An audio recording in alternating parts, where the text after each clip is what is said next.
অনেকক্ষণ ধরে আমার কিছু মনে নেই। হঠাৎ হাঁপিয়ে গেল।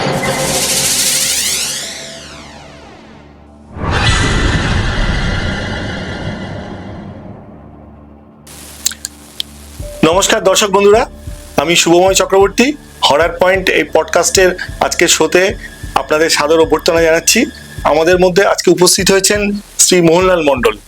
উনি অ্যাকচুয়ালি আমাদের আগের শো দেখেছেন, পডকাস্ট দেখে উনি খুব ইন্টারেস্টেড হয়েছেন এবং উনি আমার সঙ্গে যোগাযোগ করে বললেন যে দাদা, আমি আমার জীবনের কিছু রোমাঞ্চকর ঘটনা অভিজ্ঞতা আপনাদের সঙ্গে শেয়ার করতে চাই। তা আমি ওনাকে বললাম, হ্যাঁ অবশ্যই আসুন, আমরা তো চাই আপনারা আসুন, এসে আপনাদের অভিজ্ঞতা আমাদের চ্যানেলের সঙ্গে শেয়ার করুন।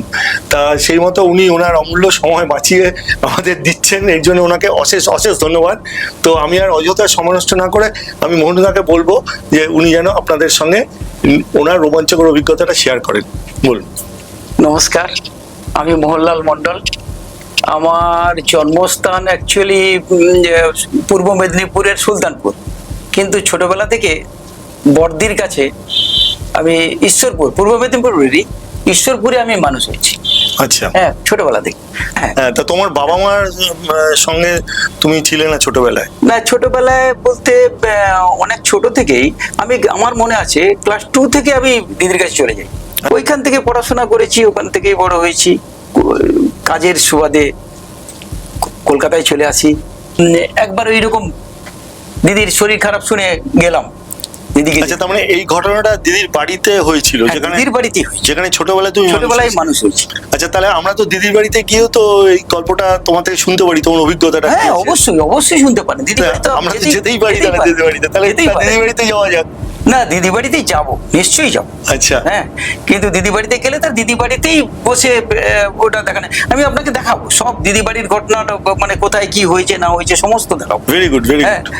হ্যাঁ, আবার না হলে যদি এখানে যদি গল্পটা শুনতে চান তাহলে এখানেও বলতে পারি। তা এখানে বলো না ছোট করে গল্প। হ্যাঁ, যে দিদিকে দেখতে গেছি, দিদির শরীর খারাপ শুনেছি, দিদিকে দেখতে গেছি। দেখতে গিয়ে দেখলাম দিদির শরীর খারাপ, ডাক্তার দেখানো হলো, সব হলো।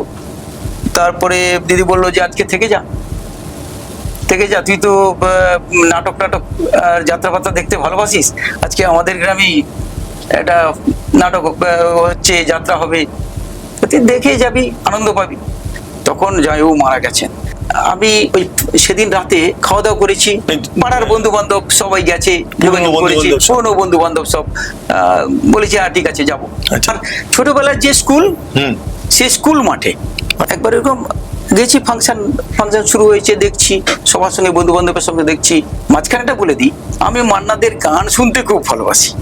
অ্যানাউন্স করলো যে আপনারা কেউ নাটক শুনে চলে যাবেন না, পরে মান্নাদের গান আবার শুরু হবে। তা আমি বলে সোনাই সোহাগা পেয়ে গেলাম, খুব সুযোগ, আমি থেকে গেলাম। পরে দেখছি আমার বন্ধু বান্ধবরা সব চলে এসছে, আমি পুরো একা হয়ে গেছি। কিন্তু আসতে তো হবেই বাড়ি। সেদিন ভাগনাও তো নেই, ভাগনাও তো আসেনি হোস্টেল থেকে। ভয়ও লাগছে, অন্ধকার রাত। সবচেয়ে বড় আমার ছোটবেলা থেকে যেটা ভয়ের ছিল সেটা হচ্ছে ওই একটা বাঁশ জঙ্গল ছিল।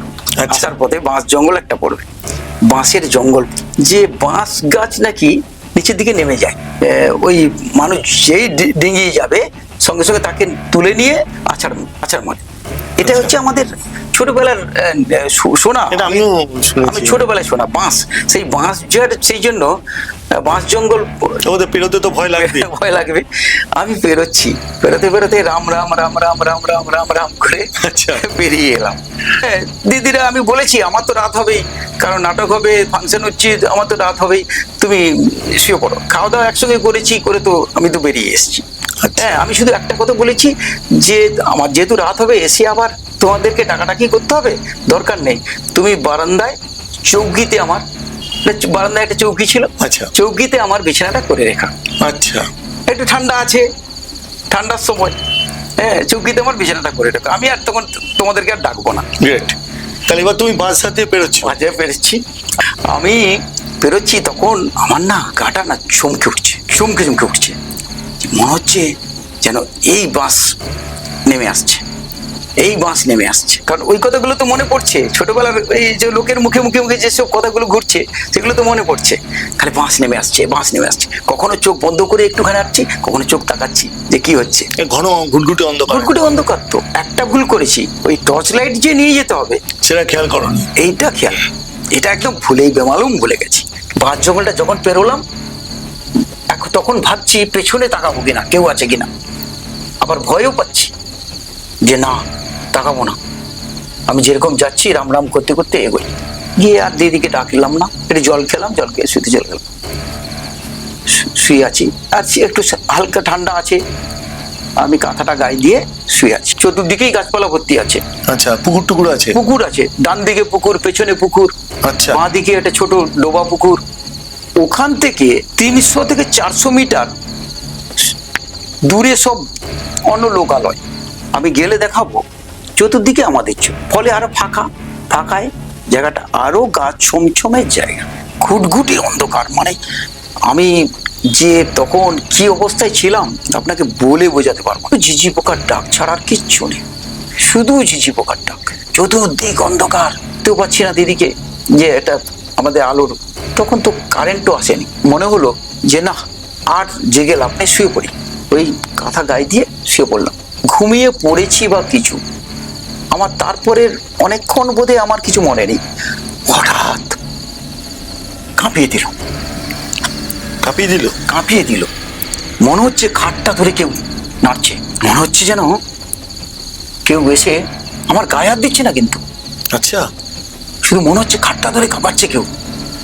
হ্যাঁ, আমি কি হলো, হঠাৎ এরও কাঁপছি কেন, কাঁথাটা সরালাম মুখ থেকে। আচ্ছা, হঠাৎ শুনতে পাচ্ছি খড়ম পায়ে যেন কেউ আসছে। খড়ম পায়ে, খড়ম পায়ে যেন কেউ হেঁটে হেঁটে আসছে। ঠক ঠক ঠক ঠক টক এরকম। টক করে কেউ হেঁটে হেঁটে আসছে। তো বললাম খড়ম পায়ের আওয়াজ, কি ব্যাপার, কে আসছে? আমি না কাঁথাটাকে সরিয়ে একটুখানি উঁকি মেরেছি, দেখলাম সাদা পোশাকে কেউ, তার কিন্তু কোমর পর্যন্ত দেখতে পাচ্ছি। মনে হচ্ছে কোমর, যেন পা দুটো শুধু এগোচ্ছে। পুরো সাদা পোশাক পরা, খড়ম পরা, আর তার উপরের শরীর দেখতে পাচ্ছি না। খটখট খটখট করে এগিয়ে আসছে। আমি ওই ভয়ে আতঙ্কে কি করবো দিশারা খুঁজে পাচ্ছি। আমি চিৎকার করছি, দিদি দিদি দিদি করে বাঁচাও, চিৎকার করছি ভয়ে। আর কাঁথাটাকে টেনে মুখে চাপিয়ে দেওয়ার চিন্তা করছি। বুঝতে পারছি কাঁথাটা ছিঁড়ে যাচ্ছে, পায়ের চাপে কাঁথা ছিঁড়ে যাচ্ছে। খড়মের আওয়াজটা আরো আস্তে আস্তে জোর হচ্ছে, আস্তে আস্তে জোরে যেন আমার কাছে আসছে, আমার দিকেই এগিয়ে আসছে। আমি ঠিক তখন ওই কাঁথাটা ছেড়ে যতটাই টানতে পেরেছি টেনে মুখে ঢাকা দিয়ে চুপচাপ আছি। চিৎকার করেছি, প্রচুর চিৎকার করেছি, কিন্তু জানি না কেউ শুনেছে কিনা। খড়মটা আস্তে আস্তে আস্তে আস্তে আওয়াজটা কমতে কমতে কমতে কমতে কিছুক্ষণ পরে দেখলাম আমাদের হরি মন্দির আছে, হরি মন্দির যেখানে তুলসী তলা, আমি দেখলাম সেই হরি মন্দিরের দিকে আস্তে আস্তে আস্তে আস্তে ওই দিকেই চলে গেল। তারপরে আওয়াজটা একদম মিলিয়ে গেল, আওয়াজটা হলো না। একবার করে উঁকি মারছি, একবার করে সাহস মানে একটুখানি করে চিন্তা করছি যে দেখি কি হচ্ছে না হচ্ছে। আবার শুয়ে পড়লাম। ঠিক আমার মনে হচ্ছে 2 মিনিট কি 3 মিনিট পরে আবার আওয়াজটা শুরু হলো। যে কি হলো, আবার আওয়াজ হচ্ছে কেন? এবার দেখলাম আমার যেদিক থেকে এসেছিল সেদিকে আওয়াজ না, এবার যেদিকে চলে গেছিল ছাওয়াটা আবার সেই দিক থেকে আসছে। কিন্তু অদ্ভুত, আমি তার কোমরের উপর পর্যন্ত কোনো সময় দেখতে পেলাম। আচ্ছা, আবার সেই গায়ে চমচম করা, আমি সাংঘাতিক অবস্থা। এবার আমার আরো ভয় লেগে গেছে, আরো ভয়ে আমি কি করব ভাবতে পারছি না। একমাত্র কাঁথা, ওই কাঁথাটা ছিঁড়ে ছিঁড়ে আমি টানছি, যত ছিঁড়ছি আমি বুঝতেই তো পারছি ছিঁড়ছি। মানে এবার তো চলে গেছিল, এবার তো নিশ্চয়ই আমাকে অ্যাটাক করবে। আমি ওই আসছে দেখলাম হরি মন্দিরের দিক থেকে আসছে, আবার আসছে আসছে, আর যত আসছে তত আমি কাঁথা চাপা দিচ্ছি। কাঁথা চাপাতে চেষ্টা করছি। আওয়াজটা বাড়ছে তো, কাট কাট কাট কাট আওয়াজ। খড়মের আওয়াজ তোমার দিকে এগিয়ে আসছে। আমি, আমার একটু সাহস ছিল বলে আমি সেই যাত্রায় বেঁচে গেছি কিনা আমি জানি না। আমি এখন আপনাদের সঙ্গে বুঝতে পেরেছি হয়তো, সেই জন্য আওয়াজটা যত এগিয়ে আসছে তত আমার অবস্থা খারাপ হচ্ছে, তত আমি চাইছি ওই কাঁথাটাকে টেনে মুখে চাপা দিতে। আচ্ছা, তারপরে দেখলাম আবার যে রাস্তা এলো, আমার যে ঘরের ছাউনি সেখান দিয়ে আস্তে আস্তে চলে গেল। শুধু কোমর দেখতে পাচ্ছি, আর কোমরের নিচ পর্যন্ত দেখতে পাচ্ছি। আমি আপনাদের এটার জন্য বলে দিচ্ছি, আমার ছোটবেলা থেকে একটা অভিজ্ঞতা ছিল, এবং আপনারা জানেন কিনা জানি না, আপনাদের এইসব শুনেছেন কিনা জানি না, বিশেষ করে আমাদের বাড়িতে একটা বংশ পরম্পরার একটা প্রথা ছিল, আছে, এখনো আছে। আমাদের বাড়ির কেউ মারা গেলে আমরা ওই শ্মশানে নিয়ে যাই না। আচ্ছা, আমরা আমাদের নিজেদের জায়গায়, নিজেদের শ্মশান, আমাদের পুকুর পাড়ে আচ্ছা, আমাদের শ্মশান করা হয়েছে। মানে তোমাদের যে জমি আছে তার কাছে পুকুর আছে, আমাদের পুকুর আছে, আমাদের ঠিক বাড়ির বাঁ দিকে, পেছন দিকে, পূর্ব দিকে, পূর্ব সাইডে আমাদের পুকুর আছে। যে পুকুরটা আছে, পুকুর পাড়ে চওড়া পাড়, আমাদের নিজস্ব একদম ব্যক্তিগত, এবং এটা বংশ পরম্পরায় আছে। কত বছর ধরে আছে আমি জানি না, তবে আমাদের বাড়ির যারা মারা যায় তাদের ওইখানে দাহ করা হয়। মানে কাঠের চুল্লিতে দাহ করা হয়? হ্যাঁ, কাঠের চুল্লিতে দাহ করা। জামাইবাবু, আপনারা জামাইবাবু বলেন, আমরা দাদাবাবু বলি। একটা কথা বলতো, আমাদের বাড়িতে কোনো এরকম শরীরী আত্মা আছে যে এরকম ঘুরে বেড়ায়, গরম পায়ে দিয়ে ঘুরে বেড়ায়। দাদাবাবুর মুখে প্রচুর, দাদাবাবুর মুখে শুনেছো যে অশরীরী আত্মা আছে যিনি খরম পায়ে বাড়িতে ঘুরে বেড়ায়, কিন্তু ক্ষতি করে না। আচ্ছা, কিন্তু কারোর কোনোদিন ক্ষতি করে। আচ্ছা, তাহলে ওই অভিজ্ঞতাটা ফিরে আসি, তারপর কি হলো? ওইটা আমার তখন মনে পড়ে যাচ্ছে, খালি শুধু মনে পড়ে যাচ্ছে যে আমি তো, হ্যাঁ, ওই শ্মশানের দিক থেকেই আমার দাদাবাবু বলতেন যে ওইখান থেকে আসে ঘোরে। আরো ভয় পেয়ে গেল। তারপরে দেখলাম আস্তে আস্তে আস্তে আস্তে ওই শ্মশানের দিকে গিয়ে ওই শ্মশানের দিকেই চলে গেল, মিলিয়ে গেলেন। আচ্ছা, আওয়াজটা আর থাকলো না, অশরীরী আত্মাটা আস্তে আস্তে আস্তে আস্তে মিলিয়ে গেল। খড়মের আওয়াজটাও যেদিকে শ্মশান আমাদের, সেই দিকে চলে গেল। তুমি কি করলে? আমি তখন তো মানে সত্যি মানে প্রকৃতিস্থ নেই, মানে আমি কি করব নিজেকে ভাবতে পারছি, বাকশূন্য হয়ে গেছে, বাকশূন্য হয়ে গেছে, এবং মনে হচ্ছে যেন শরীরের শক্তি ভক্তি সব চলে গেল।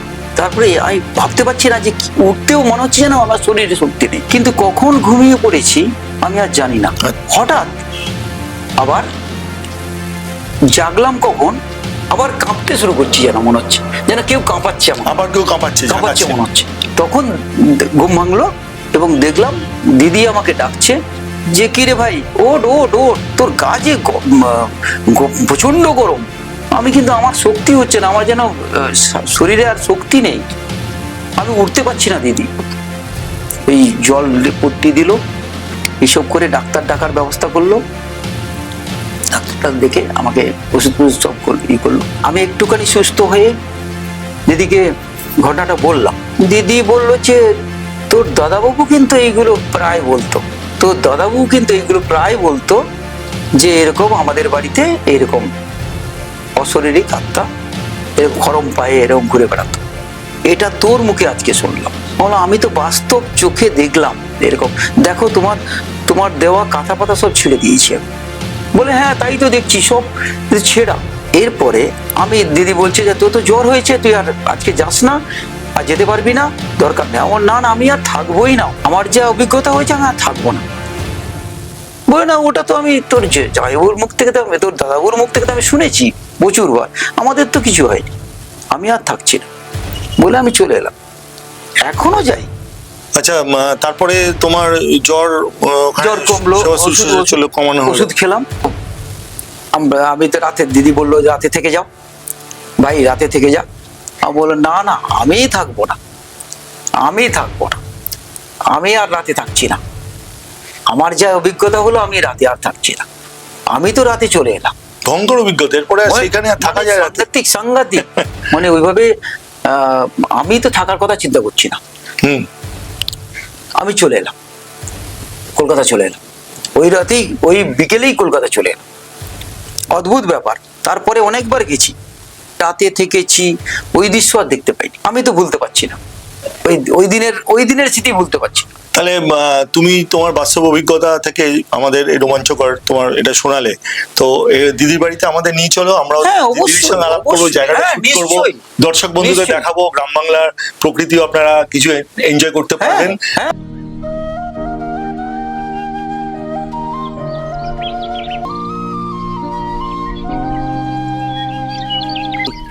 আসুন, হ্যাঁ এই চলো। একটু নিচু হয়ে আসবেন। এই হচ্ছে আমার বাড়ি। আচ্ছা, আসুন, আমার দিদি। নমস্কার। নমস্কার। হ্যাঁ, আমি ছোটবেলা থেকে দিদির কাছেই বড় হয়েছি। আচ্ছা। এখানে থেকেই। আমার ভাই ছোটবেলা থেকে এবার 6-7 বছরের বয়স থেকে এখানে আমার বাড়িতে আসছে। প্রাইমারিও পড়ছে, হাই স্কুলে মুগপাড়া হাই স্কুলেও পড়ছে, ইউনিভার্সিটিতে পড়াশোনা করে তারপরে কলকাতায় গেছি। আচ্ছা, ছোটবেলা থেকে এখানেই আমার মানুষ হচ্ছে। বাড়ি আর যাই, যেটা মা বাবার কাছে যাই। যেটা দেখাবো দাদা, হ্যাঁ। বলেছি আসুন এইখানে যে আসুন, এই যে আসুন, আসল যে ঘটনাটা আমি দেখেছি সেটা কিভাবে হয়েছিল। এই সেই খাট, আচ্ছা বসুন, এই সেই খাট। আমি এখানেই শুয়েছিলাম, আচ্ছা এখানেই শুয়েছিলাম। আর দৃশ্যটা দেখেছিলাম এইখান দিয়ে, এই চালের ঠিক এই কোমর পোর্শনটা দেখতে পাচ্ছি, ওই দিক থেকে আস্তে আস্তে এর উপরে হরি মন্দিরের দিকে চলে গেছিল। আচ্ছা। হরি মন্দিরটা এখন তো এখানে এসে গেছে, ওইখানে ছিল আগে, মানে তুমি যেটা দেখেছো কোমরের নিচ পর্যন্ত, কোমর থেকে পা। পা আচ্ছা, ওই খড়ম পড়া- পায়ে, খড়ম পায়ে এই দিক দিয়ে আসছে, এসে আবার ওই মন্দিরের দিকে চলে গেছে। আচ্ছা, আবার ঠিক পরে আবার ঠিক একই রকম পদ্ধতিতে এরকম এসছে, ওই শ্মশানের দিকে চলে গেছে, আমাদের ঘরের যে শ্মশান সেদিকে চলে গেছে। এইবার আসুন, চলুন একটুখানি দেখাই আমাদের যেখানটা আমাদের পূর্বপুরুষটার দিকে আসছে পোড়ানো হয়। আচ্ছা।